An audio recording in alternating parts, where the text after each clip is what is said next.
नमस्कार, सगरमाथा विशेषमा स्वागत छ। म रमेश वाग्ले। दर्शकवृन्द, सगरमाथा विशेषमा हामी हरेक दिन विशेष विषयवस्तुमाथि विशेष व्यक्तित्वसँगको कुराकानी लिएर आउने गर्छौँ। पछिल्लो समय हामी कोरोना भाइरसले पारेका असरहरू त्यो आर्थिक क्षेत्र, राजनीतिक क्षेत्र, स्वास्थ्य क्षेत्रमा त तहस नहस बनाएकै छ। हरेक क्षेत्रहरू प्रभावित भएका छन्। यसकै विषयमा केन्द्रित हुने गरेका छौँ। अहिले चाहिँ विश्वभर 82,81,000 भन्दा बढी मानिसहरू कोरोनाबाट संक्रमित भएका छन् भने 4,46,000 भन्दा बढीले ज्यान गुमाइसकेका छन्। 43,37,000 मानिसहरू निको भएर घर फर्केका छन्। करिब 50% भन्दा बढी निको भएको हुनाले गर्दाखेरि केही आश गर्ने ठाउँ छ। तर कोरोनाको यो परिस्थितिबाट बाहिर निस्किने चाहिँ कुन बाटो होला भनेर आजको विश्वले पत्ता लगाइसकेको छैन। छिमेकी राष्ट्र चीनले कोरोना भाइरसबाट हामी मुक्त भयौँ भनेर एक किसिमले खुलेको अवस्था थियो। तर वुहानबाट बाहिर निस्किन नदिकन समाधान गरेको चीन पनि अहिले राजधानी बेइजिङ लकडाउन गर्ने अवस्थामा पुगेको छ। तर हामी चाहिँ लकडाउनको 83 दिनमा धेरै सङ्क्रमितहरू फेला पारिसक्यौँ, सङ्क्रमण धेरै फैलिसक्यो। तर सिद्धान्तत लकडाउन छैन भन्ने अवस्थामा छौँ। तर कोरोनाका कारणले केही आचार संहिताहरू छन्, सवारी सञ्चालनदेखि घरबाट निस्किनेसम्मका। यो परिस्थितिको व्यवस्थापन अब कसरी गर्ने? नेपालमा साँच्चीकै व्यवस्थापन हुन सक्यो अथवा यो भगवान भरोसामै छोडिएको हो? आजको बहस चाहिँ यसमा केन्द्रित गर्ने प्रयास गरेका छौँ। बहसका लागि प्राध्यापक डाक्टर सुजन बाबु मराठा स्टुडियोमा हुनुहुन्छ। उहाँलाई स्वागत गरौँ। स्वागत छ डाक्टर। धन्यवाद।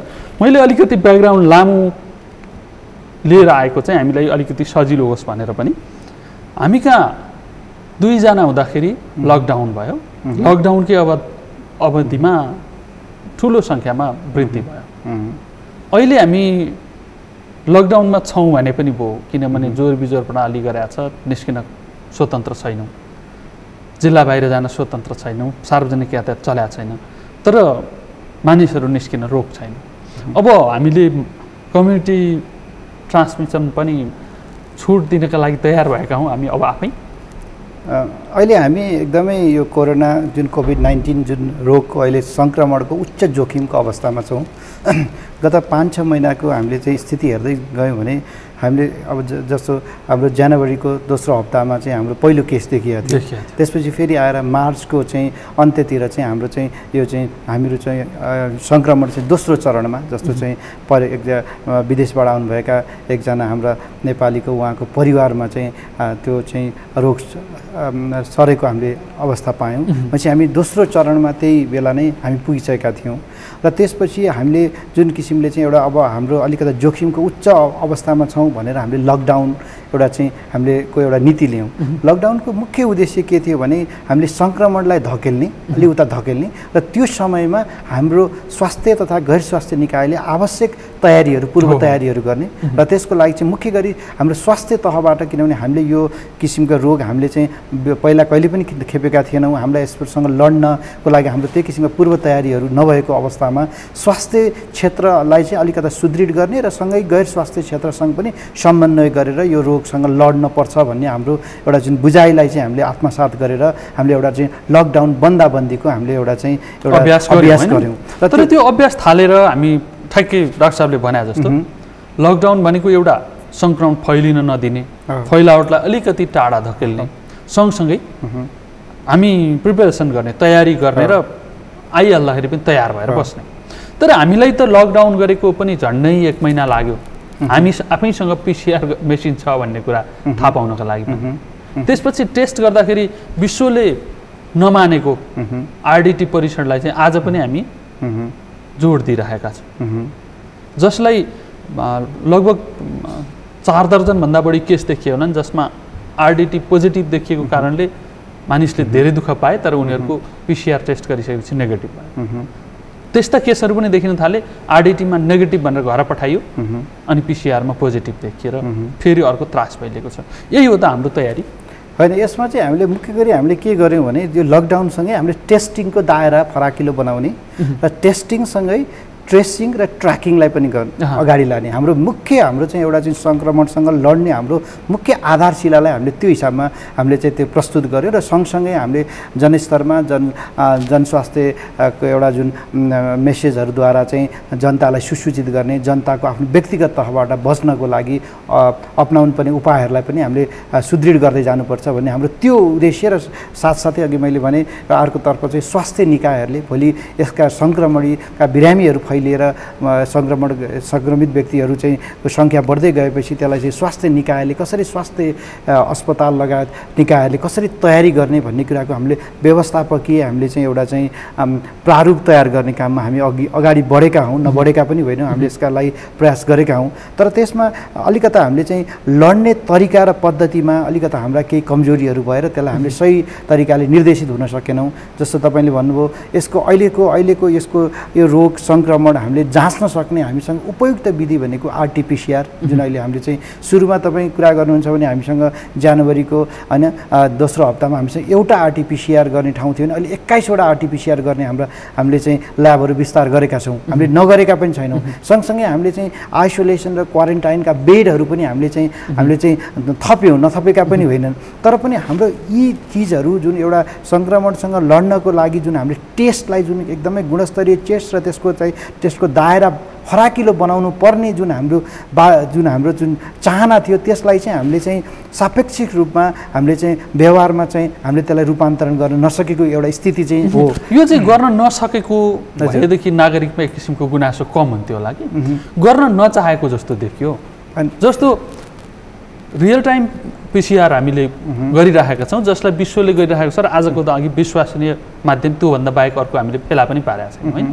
त्यसो भएदेखि हामीले मासमा गएको भएदेखि त त्यो एकपटकमा 94-95 जनाको टेस्ट गर्दाखेरि त्यसको कस्ट पनि घटेर चाहिँ थोरै झन्डै आरडिटी भन्दा पनि सस्तो पर्न आउँदो रहेछ। त्यो विस्तारित चाहिँ गर्न चाहेनौँ हामीले, आरडिटी खरिद गऱ्यौँ, त्यो पनि दाताहरूले दिने भन्दा ज्यादा। यो चाहिँ नियतसँग जोडेर हेरिराखेका छ नि होइन। यो चाहिँ सबै प्र्याक्टिसहरू हामी के भन्छौँ भने यसको विज्ञान सम्मत हुनुपर्छ। हाम्रो आधारशिला भनेको हामीले जुन किसिमले डायग्नोसिस अथवा जुन किसिमले चाहिँ हामीले सङ्क्रमणलाई पत्ता लगाउने हाम्रो परिपाटी छ त्यो चाहिँ विज्ञान सम्मत हुनुपर्छ भन्ने हाम्रो पहिलो बुझाइ हो। र यही आधारलाई लिएर हामीले चाहिँ अहिलेसम्मको हाम्रो विश्वले बुझेको यसलाई चाहिँ यो भाइरसको लागि चाहिँ हामीले चाहिँ पत्ता लगाउन सक्ने आरटिपिसिआर विधि एउटा उपयुक्त विधि हो होइन। अब भविष्यमा योभन्दा पनि उच्च किसिमको प्रविधि आउलान्, दोस्रो पक्ष छ। तर अहिलेसम्मको हाम्रो विज्ञानले के बुझेको छ भने अहिले पत्ता लगाउने भनेको आरटिपिसिआर हो र यो सङ्क्रमण पत्ता लगाउने र रोगको अवस्था पत्ता लगाउने र त्यो आधारमा हामीले चाहिँ शङ्कास्पद सङ्क्रमित के हो त्यो पहिचान गर्ने र त्यही किसिमले हामी यदि चाहिँ सङ्क्रमित हो भने उहाँलाई चाहिँ एउटा चाहिँ उपचारको दायरामा लाने र उहाँबाट चाहिँ सङ्क्रमित व्यक्तिबाट अरू स्वस्थ जनसमुदायमा फैलिनको लागि हामीले रोक्ने हाम्रो एउटा त्यो एउटा उच्चतम रणनीति हो। रणनीति चाहिँ त्यो हो। तर भइदियो चाहिँ के भनेदेखि सङ्क्रमित र के अरे सम्भावित सङ्क्रमितको जोखिम क्षेत्रबाट आएका मानिसहरूलाई एउटै क्वारेन्टाइनमा राख्यो। सङ्क्रमित पुष्टि भइसकेपछि पनि उसलाई आइसोलेट गर्न नसकेर थुप्रै ठाउँमा चाहिँ त्रास फैलिएको छ। मानिसहरू चाहिँ क्वारेन्टाइनभित्र बसेर पनि आन्दोलन गर्न बाध्य भए। क्वारेन्टाइन भनेको चाहिँ के हो भन्दाखेरि त्यो स्कुलको कोठामा गोठ जस्ता ठाउँमा बनाएर थुपार्ने ठाउँलाई क्वारेन्टाइन भन्ने बुझ्यौँ हामीले अहिलेको प्र्याक्टिसले। त्यो क्वारेन्टाइन भनेको चाहिँ त्यहाँ छुट्टै व्यवस्थापन हुन्छ, त्यहाँबाट सङ्क्रमण फैलिन पाउँदैन, त्यहाँ बसिसकेपछि मान्छेहरू चाहिँ कम्युनिटीबाट टाढा हुन्छ भन्ने कुरा स्थापित गर्न सकेनौँ।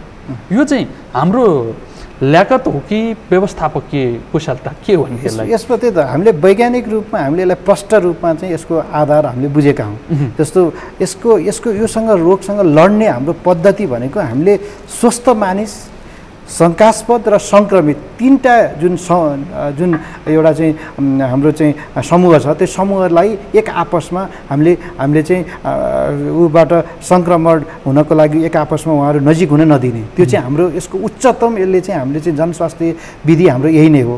र यसमा तपाईँले जुन उठान गर्नुभयो यसमा चाहिँ हामीले चाहिँ स्वस्थ व्यक्ति र शङ्कास्पद र सङ्क्रमितलाई छुट्याउनको लागि हामीले जुन किसिमका प्रविधिलाई चाहिँ हामीले चाहिँ लिएर जानु पर्थ्यो। जस्तो क्वारेन्टाइनकै विषयमा तपाईँले प्रश्न गर्नुभएको छ, हामीले क्वारेन्टाइनका बेडहरू बनायौँ, आइसोलेसनका बेडहरू पनि तयार गऱ्यौँ। हामीले चाहिँ यसको चाहिँ आवश्यकता हो र यो चाहिँ अहिलेको लागि हाम्रो अपरिहार्य हो भन्ने कुरा चाहिँ हामीले महसुस गऱ्यौँ, नगरेका होइनौँ। सुरुवाती चरणमा त बडाबडमा कसले धेरै बनायौँ भनेर प्रचार गर्न गरी पनि बनायौँ होइन।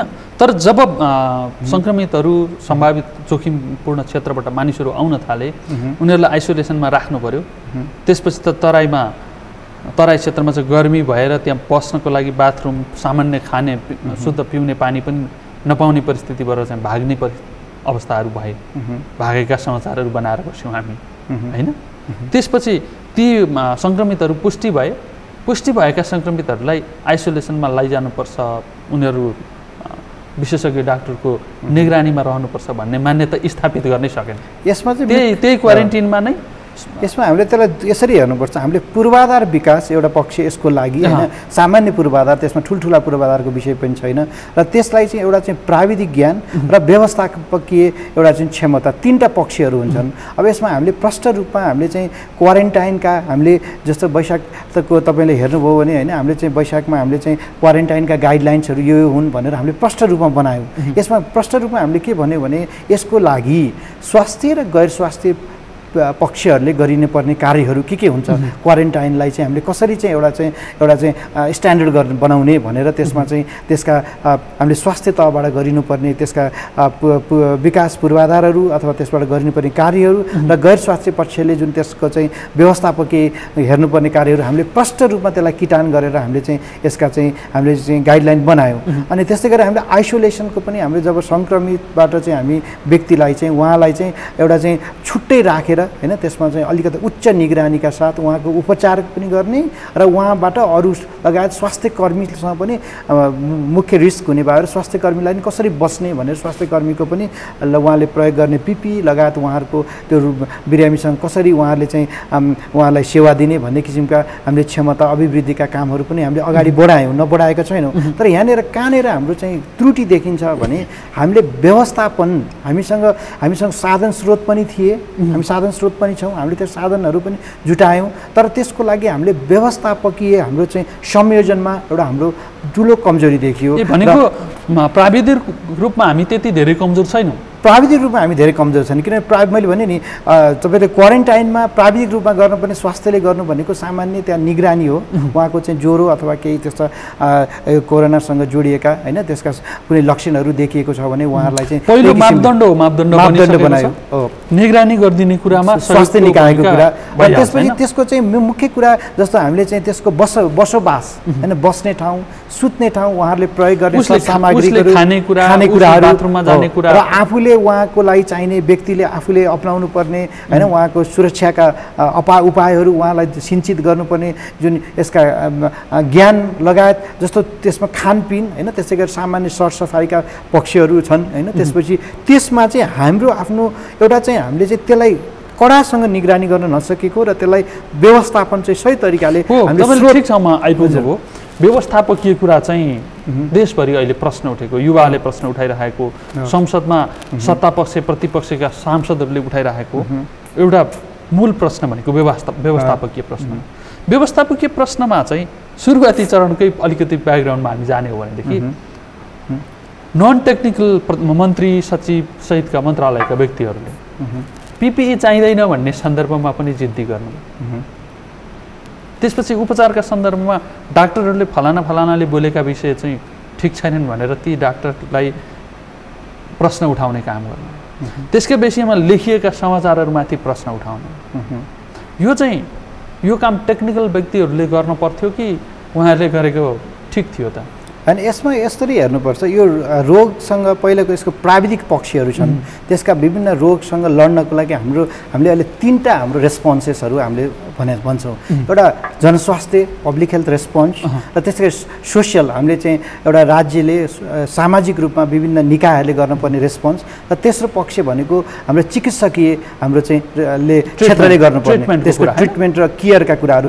यो तीनटा यसलाईसँग लड्नको लागि हाम्रो तीन पक्षलाई हामीले चाहिँ संयोजन गर्नुपर्ने देखिन्छ। यसमा हामीले के बुझ्नुपर्छ भने एउटा चिकित्सकीय पक्ष जसले चाहिँ केयरको कुरा गर्छ, उसले चाहिँ यसको प्राविधिक पक्षहरू यो भाइरस पत्ता लगाउने बिरामीदेखि लिएर हैन त्यसै गरेर सङ्क्रमणको अवस्था र स्थिति पत्ता लगाउने र त्यसको सङ्क्रमण भएकालाई चाहिँ उपचार पद्धतिमा लाने र सुरक्षाका उपायहरू अपनाउने त्यो किसिमका ज्ञान चाहिँ चिकित्सकीय र जो चाहिँ हामी स्वास्थ्य प्राविधिकहरूले गर्छन् त्यो चाहिँ स्वास्थ्य निकायको प्रमुख त्यसमा उत्तरदायित्व हुन जान्छ। र त्यसपछि दोस्रो पक्ष मैले भने जनस्वास्थ्य, जसलाई चाहिँ हामीले आम रूपमा हामीले लड्नको लागि सबभन्दा ठुलो हाम्रो आधारशिला भनेको नै हाम्रो जनस्वास्थ्य पद्धति हो। हामीले चाइनाको उदाहरण हेरौँ, तपाईँले साउथ कोरियाको उदाहरण हेर्नुहोस्, जर्मनका उदाहरण हेर्नु भने उहाँहरूले यो रोगसँग कसरी लड्न सक्नुभयो भने उहाँले उच्च किसिमको जनस्वास्थ्य पद्धतिलाई चाहिँ उहाँले चाहिँ कार्यान्वयन गर्न सक्नुभयो। त्यसमा चाहिँ मुख्य गरी चाहिँ हामीले चाहिँ शङ्कास्पद, सङ्क्रमित, त्यसै गरेर बिरामीलाई उपचार, यो तीनटै पक्षमा उहाँहरूले चाहिँ ध्यान दिनुभयो। र त्यसमा चाहिँ अब अर्को पक्ष भनेको चाहिँ सामाजिक पक्षहरू भन्नाले चाहिँ यसको लागि चाहिने विभिन्न किसिमका खानपिन बन्दोबस्तीका विषयहरू होलान् हैन, त्यस्तै गरेर बसोबासका किसिम जस्तो क्वारेन्टाइनका चाहिने बसोबासको अवस्थाका कुराहरू छन्, मुभमेन्टका कुराहरू छन्, त्यस्तै गरी अब शिक्षाका कुराहरू, शिक्षा दिने एउटा जुन किसिमको आम पब्लिकलाई दिने सूचनाका कुराहरू छन्। यी सबै पक्षहरू चाहिँ हामीले चाहिँ मिलेर हामी यो रोगसँग अथवा लड्नुपर्ने देखिन्छ। र यसमा चाहिँ हामी के भने हामी राज्य स्तरमा हामीले प्रष्ट रूपमा के देख्यौँ भने हामीले यो रोगको बारेमा एक किसिमले जनचेतना जनस्तरमा हामीले यो रोगको विज्ञानको बारेमा हामीले समुदायलाई, व्यक्तिलाई हामीले चाहिँ त्यही किसिमले सिन्चित गर्न सकेनौँ। त्यस्तै गरेर हामीसँग एउटा यो नयाँ किसिमको एक्सपिरियन्स हो, त्यही भएर हाम्रो स्वास्थ्य प्राविधिकहरू पनि यसबारेमा सिक्दै हुनुहुन्छ, बुझ्दै हुनुहुन्छ र आफू पनि सुरक्षित बन्ने पद्धतिमा पनि हुनुहुन्छ र अरू व्यक्तिको बिरामी अथवा शङ्कास्पद व्यक्तिहरूको उपचार गर्दै हैन उहाँहरू पनि आफूलाई एउटा चरणमा हुनुहुन्छ। त्यसमा पनि हामीले त्यसमा पनि मेहनत गरेर उहाँहरूको पनि योग्यता र क्षमतालाई अझै पनि हामीले अभिवृद्धि गर्नुपर्ने देखिन्छ। र तेस्रो तहमा हेर्दा चाहिँ नेतृत्व तहमा जो पोलिसी मेकिङ बडीमा हुनुहुन्छ उहाँहरू भनेको नेतृत्वमा बस्ने मानिसहरूले यो विज्ञानमा टेकेर विज्ञानको आलोकमा रहेर अहिले के बुझाइ छ त्यो आधारमा विज्ञ विशेषज्ञहरूका राय सल्लाहहरूलाई चाहिँ संश्लेषण गरेर उहाँहरूले आफ्नो एउटा जुन निर्णय गर्ने क्षमताको विकास हुनुपर्छ। यसमा हामी एभिडेन्स बेस्ड डिसिजन भन्छौँ, प्रमाणको आधारमा निर्णय गर्ने। किनभने यसमा हामीले प्रमाणको आधारमा निर्णय लिनको लागि हामीले तीनटा पक्षहरूलाई हेर्छौँ।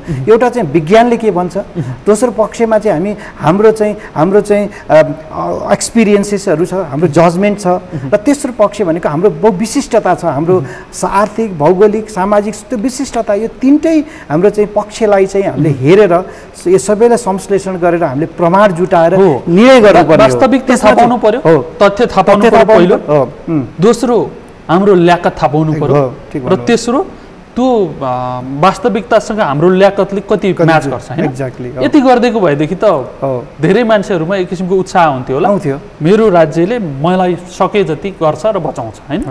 तर आम मानिसमा एक किसिमको निराशा चाहिँ किन आयो भने विश्वले आरडिटी परीक्षण नगर र त्यसको कुनै ठोस औचित्य छैन, त्यसले एन्टिबडी चाहिँ देखाउँछ तर भाइरसको सङ्क्रमण हो कि होइन भन्ने कुरा चाहिँ देखाउँदैन भन्ने कुरा तथ्यद्वारा स्थापित गरिसक्यो। तर हाम्रा स्वास्थ्य मन्त्री अहिले पनि भन्दै हुनुहुन्छ कि जसले जे भनोस् आरडिटी खरिद गर्ने हो त्यही परीक्षण गर्ने हो भन्नुहुन्छ। होइन, यसरी यो आरडिटी भने चाहिँ हामीले यसरी दुईवटा तरिकाले हेर्नुपर्छ। एउटा पिसिआर भनेको चाहिँ तपाईँको भाइरस पत्ता लगाउने पद्धति हो र भाइरस छ कि छैन भनेर पिसिआर पद्धतिले भन्छ। अब आरडिटीका ऱ्यापिड डायग्नोस्टिक टेस्टका पनि विभिन्न उहरू छन्, विभिन्न किसिमका प्रकारहरू छन्।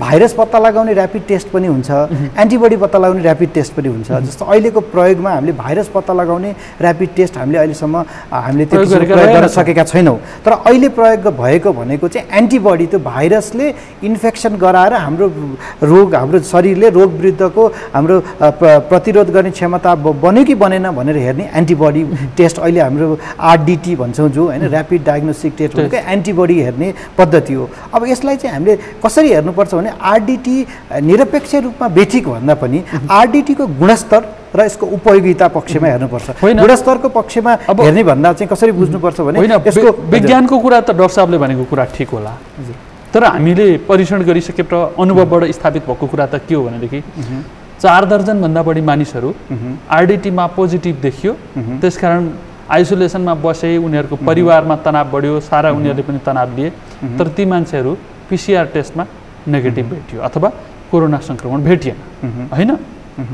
त्यही आरडिटी परीक्षण गरे र नेगेटिभ भइसकेपछि खुसी हुँदै घरमा गए, घरका मानिसहरूसँग पनि खुसी साटे, तर तिनीहरूको चाहिँ पिसिआरमा पोजिटिभ देखियो। यो त अनुभवद्वारा हामीले प्रयोग गर्नुको औचित्य छैन भन्ने कुरा उदाहरणको लागि त योभन्दा बढी त काफी अर्को तथ्य त भेटिँदैन हैन। विज्ञानले पनि त्यही भनेको छ। तपाईँले जुन उसको व्यावहारिक पक्षका कुरा भन्नुभयो नि, विज्ञानले के भन्यो भने आरडिटी हामीलाई चाहिँ कस्तो भने पिसिआर चाहिँ अलि हाई टेक्नोलोजी भयो, सबैजनालाई यो सेवा पुर्याउन नसक्ने अवस्था हुनसक्छ र धेरै पपुलेसनमा धेरै जनसमुदायमा टेस्ट गर्दा चाहिँ कतै यसको हामीले वैकल्पिक उपाय पनि खोज्न सकिन्छ कि भनेर विज्ञानले यसमा खोजिरहेको हो। यसमा आरडिटी भनेको चाहिँ हामीले उपयुक्त आरडिटी प्रविधि हामी खोजिरहेछौँ। तर आरडिटी के को लागि भने यो चाहिँ हाम्रो रोगको भाइरस छ कि छैन भनेर हामीले निर्णय गर्ने पद्धतिको लागि आरडिटी प्रयोग हुँदैन। आरडिटी चाहिँ खालि के छ भने सङ्क्रमित भएर त्यसको एन्टिबडी बन्यो कि बनेन भन्ने एउटा हामीले खालि त्यसको पनि यसको पनि आफ्नै समयमा कुन समयमा कसरी आरडिटी गरिएको कन्फिडेन्ट बढाउनका लागि काम गर्ला त्यसले म्याक्सिमम। अनि त्यसको त्योभन्दा पनि समुदायमा ठुलो समुदायमा भोलि हामीले सङ्क्रमणको स्थिति के रहेछ भनेर अध्ययन अनुसन्धान गर्नको लागि र हामी अर्को भाषामा सेरो प्रेभलेन्स स्टडी भन्छौँ, यस्तो कुनै सङ्क्रमण भएपछि समुदायमा कतिको यसो एन्टिबडी बन्यो कि बनेन छ भनेर लामो ठुलो समुदायमा हामीले चाहिँ एउटा जुन हामीले चाहिँ एउटा यसको सर्वे गर्नको लागि प्रयोग गर्ने पद्धति हो। जनस्वास्थ्य अध्ययनको विषय चाहिँ बन्न सक्ने रहेछ, सर्वे गर्ने पद्धति हो यो चाहिँ। हो, ठिक भन्नुभयो। तर यस्ता कुरा यी तथ्यहरू स्थापित हुँदाहुँदै हाम्रो सरकारलाई यसप्रतिको मोह किन जागिरहेको छ भन्ने कुरा चाहिँ आम मानिसमा पनि प्रश्न उठिरहेछ। होइन, यो त विशेषज्ञ हामी विज्ञहरूले पनि प्रश्न गरेका छौँ, आम जनताले गर्नुभएको छ, विज्ञले पनि प्रश्न गरेका छौँ। तर हामी के हामी निरपेक्ष आरडिटी गर्न हुँदैन भन्दैनौँ।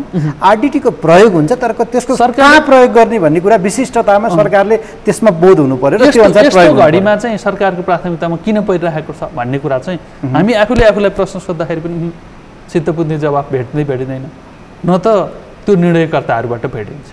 त्यसको पुष्टि हुनु पर्यो, वैज्ञानिक आधारशिला पुष्टि नभइकन हामीले प्रयोग गर्नुपर्छ भनेर भन्नु मिल्दैन। अब रह्यो हामी एकदम डराउनु पर्ने परिस्थितिमा छौँ। 83 दिनको लकडाउनको उत्तरार्ध जब हामी त्यो लकडाउन भन्ने शब्द छोडेर अरू व्यवस्थापकीय अनुशासनतिर लाग्यौँ नि, यति बेलासम्म चाहिँ अब आजकै दिनको कुरा गर्ने भनेदेखि चाहिँ 6,591 मानिसहरू त सङ्क्रमित छौँ नेपालमा, परीक्षण गरिएर प्रमाणपत्र लिएकाहरू। अब बाँकी कति छौँ भन्ने कुरो त केही ठेगान छैन, किनभने हाम्रो परीक्षणको दायरा चाहिँ मास बेसमा जानै सकेन। 19 जनाले ज्यान गुमाएको अवस्था छ होइन। यस्तो अवस्थामा चाहिँ हामी अलिक खुल्ला गरिरहेका छौँ।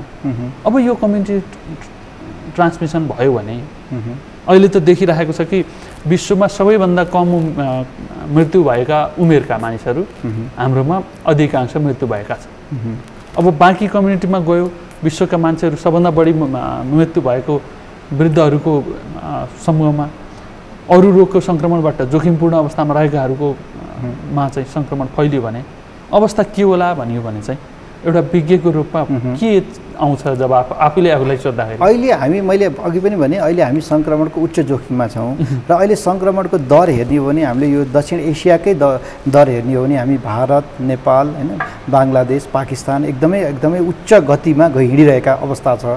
यसर्थ पनि हाम्रो अब तपाईँले अघि पनि भन्नुभयो लगभग हाम्रो अहिलेको स्थितिमा 6,500 जति केसेसहरू हामीले डायग्नोसिस गरेका छौँ र त्यसभन्दा अरू सङ्क्रमण भएको र हाम्रो टेस्टको दायरामा नआएर थाहा नभएका कति अरू धेरै मानिसहरू हुनुहुन्छ। त्यो पक्षमा हामीले त्यसमा कुनै पनि हामी दुईमा छैन र यो अवस्थालाई हामीले कसरी चिर्ने त भन्ने हाम्रो अहिले प्रमुख चुनौती, यो अवस्थाबाट हामी कसरी चाहिँ लड्ने भन्ने हाम्रो अहिले प्रमुख चुनौती यहाँनिर छ। र यसबाट लड्नको लागि हामीले अघि पनि भने मैले अहिले चाहिँ हामीले अझै पनि जनस्वास्थ्य जुन हाम्रो पद्धति छ, रेस्पोन्सेस छ, त्यसलाई हामीले उच्च तरिकाले अगाडि बढाउनुपर्छ र यसमा चाहिँ हामीले केस जुन इन्भेस्टिगेसन होइन, केस इन्भेस्टिगेसन गर्यो र केससँग जोडिएका व्यक्तिहरू कन्ट्याक्टलाई चाहिँ हामीले ट्रेसिङ गरेर त्यो कन्ट्याक्ट हुनु भएका सम्भावित मानिसहरूलाई उहाँहरूलाई चाहिँ हामीले परीक्षणको दायरामा ल्याउनु पर्ने एउटा अहिलेको हाम्रो अनिवार्यता र एउटा आवश्यकता हो। र त्यसपछि हामीले अब सँगसँगै हामीले अरू गर्नुपर्ने उपाय जस्तो अहिले तपाईँले लकडाउनको विषयवस्तु उठाउनु भयो।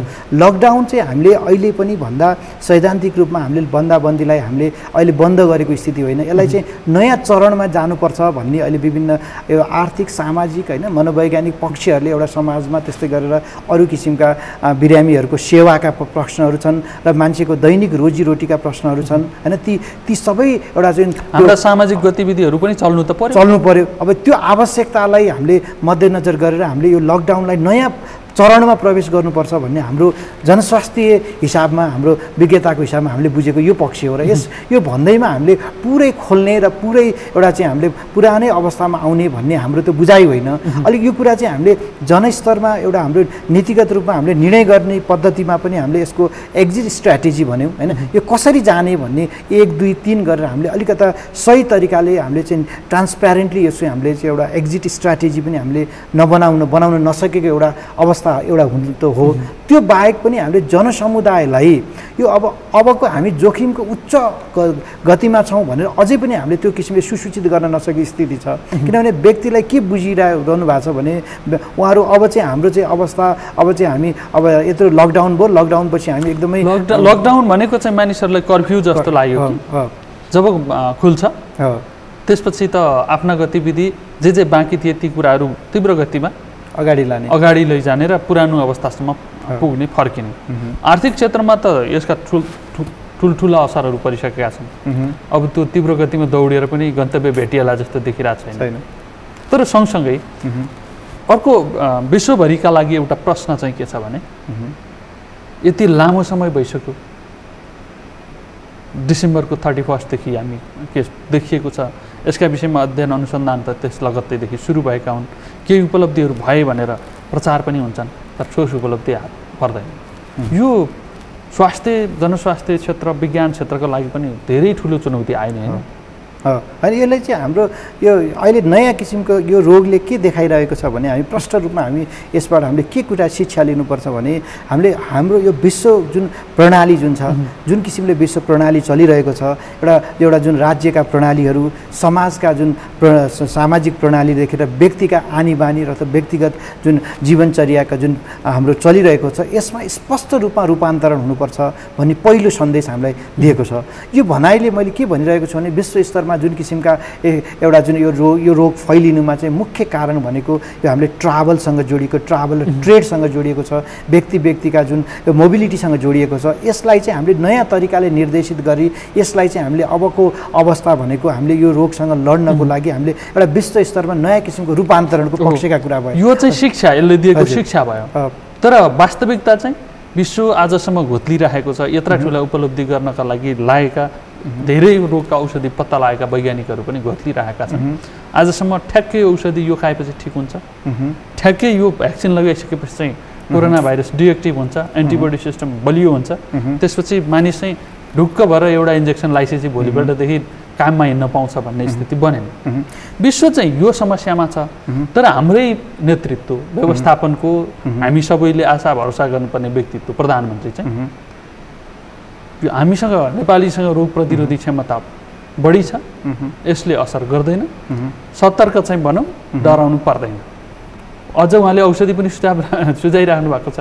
हाम्रा भान्सामा प्रयोग हुने अदुवा बेसारदेखि हाम्रा जडीबुटीहरूका कुरा पनि गरिराख्नु भएको छ।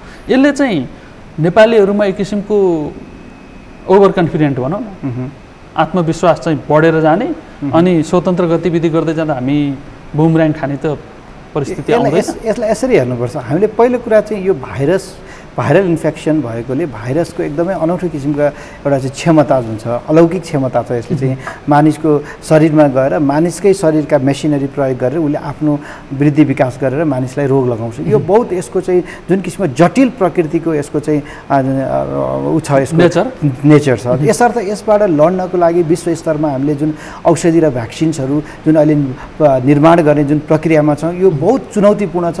यो बिस्तारै यो गतिमा गइरहेको छ। फलानाले औषधि पत्ता लगायो, फलानाले भ्याक्सिन लगायो भने अवश्य पनि हामी त्यसको गन्तव्यमा जान्छौँ होला, त्यो पक्षतिर भयो एकातिर।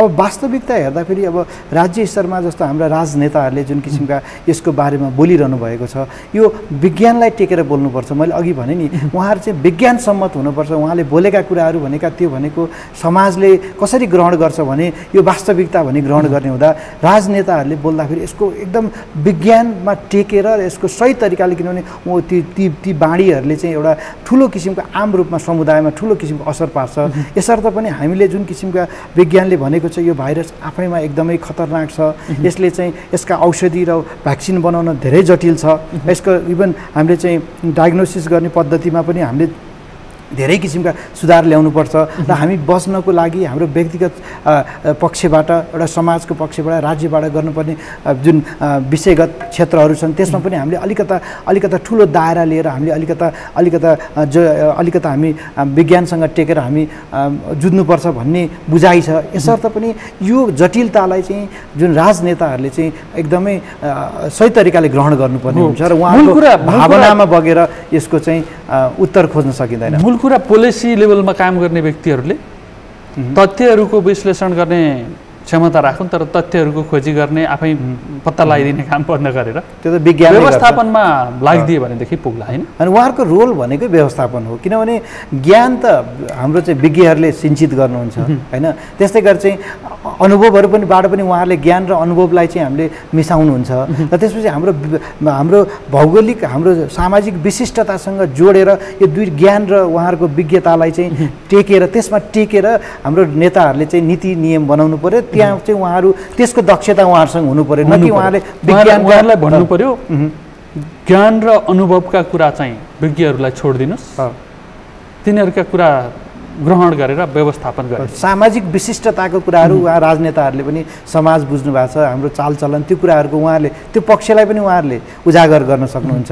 तर ज्ञान र अनुभवको पक्ष चाहिँ विज्ञलाई छोडेर बाँकी पक्षमा हेरेर उहाँहरू यसलाई राम्रोसँग संश्लेषण गरेर उहाँहरूले बोल्ने भाषा र उहाँहरूले गर्ने निर्णयहरूले चाहिँ एउटा चाहिँ समाजमा दूरगामी असर पर्ने हुँदा त्यसप्रति उहाँहरू बहुत सचेत हुनुपर्छ र यसमा उहाँहरूले ध्यान दिनुपर्ने देखिन्छ। भोलि अझ जटिल परिस्थिति आउनेवाला छ, व्यवस्थापनका लागि सबैजना तयार हुनुपर्छ। व्यवस्थापक यो महत्त्वपूर्ण समय र विचारका लागि यहाँलाई धेरै धेरै धन्यवाद। यो विचार राख्ने मौका दिनुभयो र हामी सम्पूर्ण तह र तबकाका हामी जनता, त्यस्तै गरेर हाम्रो प्रोफेसनल, त्यस्तै गरेर हाम्रो नीति निर्माण गर्ने पोलिसी मेकरहरू सबै मिलेर हामीले चाहिँ कलेक्टिभली हामीले चाहिँ लड्न सक्यौँ भने यो रोग विरुद्ध लड्न सक्छौँ, नभए हामीले रोग विरुद्ध हामी हार्नुपर्ने स्थिति आउँछ। यसको लागि हामीले सबैले आफ्नो ठाउँमा एकदमै भूमिकाहरूलाई चाहिँ सही तरिकाले निर्देशित भएर अगाडि बढ्नुपर्छ। म यो आम समुदाय तथा राजनेताहरूलाई म यो आफ्नो कुराहरू यसरी राख्न चाहन्छु। हस्, धन्यवाद।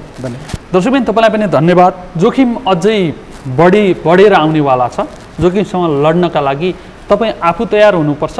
राज्य तयार छ कि छैन तपाईँले हेरिराख्नु भएको छ, निगरानी गर्नुहोस्। तर आफूलाई असुरक्षित हुनबाट आफै जोगाउनु भयो भनेदेखि समाज जोगिन्छ अनि राष्ट्र पनि जोगिन्छ। त्यसका लागि आम मानिसहरू हामी आफै तयार हौँ र सङ्क्रमणको फैलावटबाट टाढा रहनका लागि जे कुराहरू गर्नुपर्छ भनेर हामीले जानेका छौँ, कम्तीमा ती कुराहरूको चाहिँ पालना गरौँ। आजका लागि कार्यक्रमको समय सकिएको छ। म सहित सम्पूर्ण मित्रलाई बिदा दिनुहोस्। सगरमाथा टेलिभिजन हेर्दै गर्नुहोला। नमस्कार।